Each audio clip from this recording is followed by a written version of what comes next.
We have here the, well, they obviously don't have the V20 packaging yet. We have here a paper bag of the LG G5, and inside is the box of the V20. Now, very quickly, this is a Korean model. This isn't the actual unit that will arrive in the Philippines when it does launch later this month. This is one of the telco units that they send in advance to bloggers so that they can give an honest review. By the way, this review is not in any way sponsored by LG. We were just lent this unit. We're going to give it back, and if it's good or bad, we'll just be very straightforward about it come the review. Okay, now let's take a look at what's inside. So inside you have the V20 here. Since this is a review unit, they probably loaded it with stuff already, put in the battery and whatnot. Before we go to the phone, let's take a look at what's here.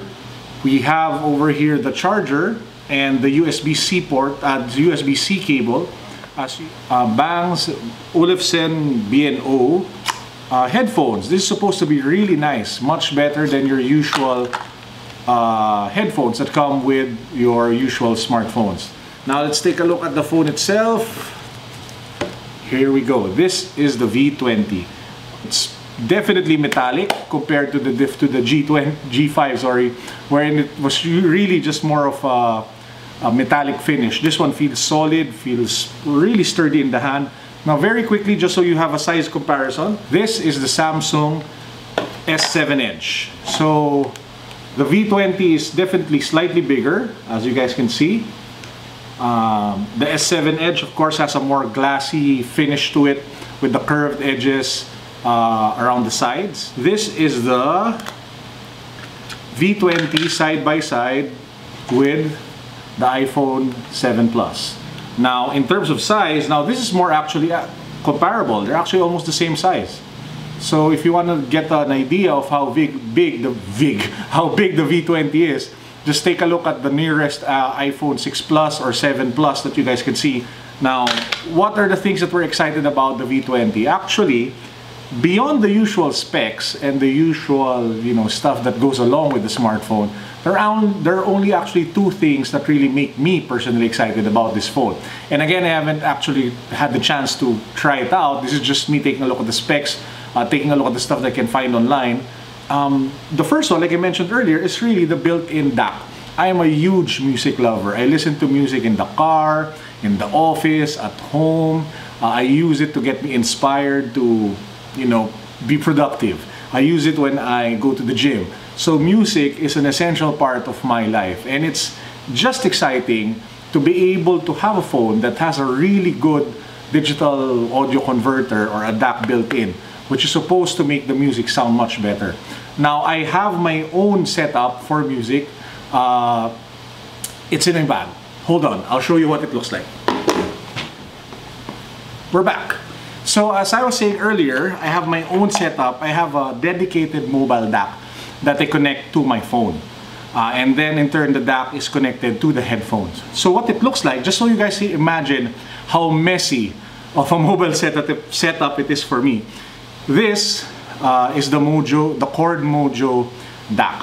What it does is it really, by far, it makes the music coming out of your iPhone or whatever device that you have, at least in my view, like 2 to 3 or 4 times better, especially if you have really good headphones that this can power, that this can drive. Because one of the things that you need to understand is that not all phones or music players are created equal. Some headphones require more power and require more complex technology that most smartphones can't actually deliver. This is where digital audio converters come in. They unlock the power in your headphones. The quality that you normally get from headphones, you don't get, especially in the more powerful ones, because the built-in DAC or the built-in sound card or whatever it is inside your smartphones are crap. That is what the V20 is supposed to address. Now, I was telling you earlier, this is the DAC that I use. It's actually quite expensive, around 30,000 pesos. Now, what I do is I have a cable, a lightning cable that connects to this one, and let's say I'm going to use my iPhone here. I connect it via the lightning port, then I have to connect it here to the digital audio converter. Where is that? Converted there, connected there. Then I get my headphones. By the way, I love these headphones. They're from Audio Technica. They look really kick-ass. A very Iron Man feel to it. So and then I get this one. Then I have to connect it, it's getting messy, to the DAC. And this is the setup that I usually go with if I want to listen to high quality music while on the go. Messy, lots of things. And apart from that, I have to constantly charge this because it also runs out of battery. It's a portable device. So this is the audio setup that I have. And I am hoping that this one will replace it. It's just this. It's a phone with a really nice built-in DAC. Now I'm definitely sure that the DAC here won't be as good as this one. But if there's one thing I learned throughout using technology in the last 10-15 years, you should never really let technology get in the way of whatever it is that you enjoy doing. So while it does give you a very big uplift in, say, quality, if it gets in the way of you enjoying your music because you have to bring so many stuff with you, then it's not worth it. You have to be able to find the middle ground for it to make sense. And that's what I'm hoping this will deliver for me with the built-in DAC. And again, we'll take a look at that when we do the full review.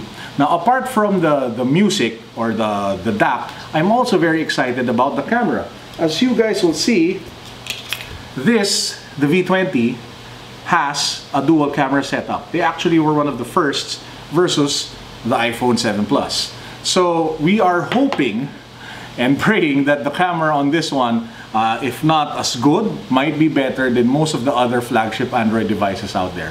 Right now, in my opinion, best cameras on smartphones, only two cameras have it, only two smartphones. The S7 series, or the S7 Edge and the S7, and the iPhone 7 Plus. So who knows, maybe once we play around with the V20, this ranks way up there with the rest of the two. So again, that's what excites me about the V20. You can actually pre-order it now. You even get a free 200GB micro SD card for around 35,990 pesos. The pre-order ends at October 28. So if you want to get one, now would be a good time to do so. Now, again, we will be launching the full review soon, so please do stay tuned for that one. This is Carlo. See you guys later. Peace.